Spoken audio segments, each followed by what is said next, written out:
नमस्कार, मी संतोष सुतार आणि आपण पाहतात सीएल माझा. चंदगड तालुक्यातील प्रथमताच सर्व सोयींयुक्त अशा नियोजित दत्तगुरु प्रसाद नगर वसाहतीचा शुभारंभ चंदगड विधानसभा मतदारसंघाचे आमदार शिवाजीराव पाटील व बुलढाणा आर्ल सोसायटीचे सहसंस्थापक गिरीशजी देशपांडे यांच्या शुभ हस्ते शुक्रवार दिनांक 10 रोजी सायंकाळी 4 वाजता होणार आहे.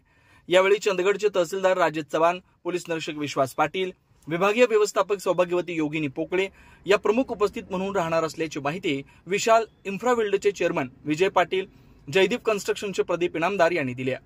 त्यामुळे तालुक्यात प्रथमताच ग्राहकांच्या आवडीप्रमाणे निसर्गाला पर्यावरणपूरक व आकर्षित असे सभोवताली सुरक्षित आणि संपूर्ण वसाहतीला सुरक्षा भिंत असणारा हा चंदगड तालुक्यातील पहिलाच प्रकल्प आहे. अशा प्रकल्पाला एक वेळ नक्की भेट द्या व आपल्या स्वप्नातील बंगलो आज बुकिंग करा, असं आवाहन नियोजन दत्तगुरु प्रसाद नगरच्या विश्वसनीय प्रकल्प अधिकाऱ्यांनी आवाहन केलंय.